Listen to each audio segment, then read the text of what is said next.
When Bridget Phillipson announced VAT on school fees, she insisted the policy would pay for 6,500 new state school teachers. Now, that hasn't happened, and as she moves to triple the inspection charges for independent schools through Ofsted, no one can seriously believe the money is earmarked for classrooms or recruitment. The sums do not add up. The effect is not reform but retribution. It's not about standards but spite. Private schools already face a triple whammy of VAT, business rates and higher employer costs. Many of the smaller ones, prep schools, special needs providers, Catholic primaries, have been forced to close.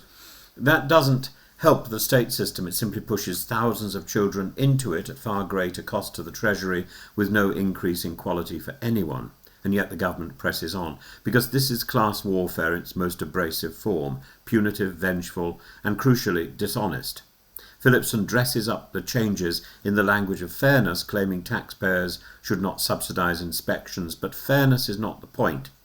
If it were, tutoring agencies, language schools and other forms of paid-for education, all exempt from VAT, would be treated in the same way. The real objective is to weaken a sector that works in order to satisfy the ideological appetite of Labour's left and to buy votes in a deputy leadership contest. The irony is stark.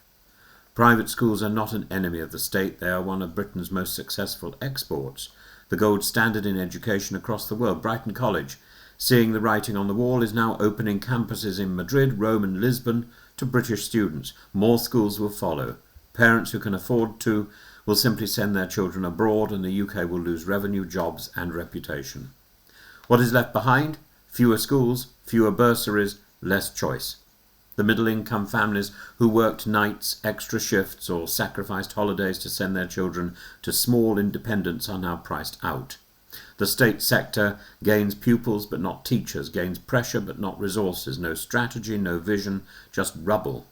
We should be asking different questions. How do we restore excellence to state education? How do we restore excellence to education as a whole? What do we need to change?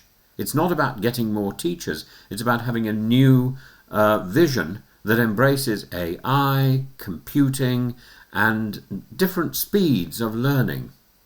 How do we reward and retain good teachers rather than shuffle them around as political tokens? How do we balance tradition and innovation in the classroom? These are the debates we should be having. Phillipson is not up to delivering them. And so the tragedy is this: while the Education Secretary scores cheap points, Britain's educational fabric is being unpicked. Knowledge is weakened, social mobility narrowed, and the next generation offered less, not more. This is not fairness, it is vandalism disguised as virtue, and it will be remembered not as reform but as destruction.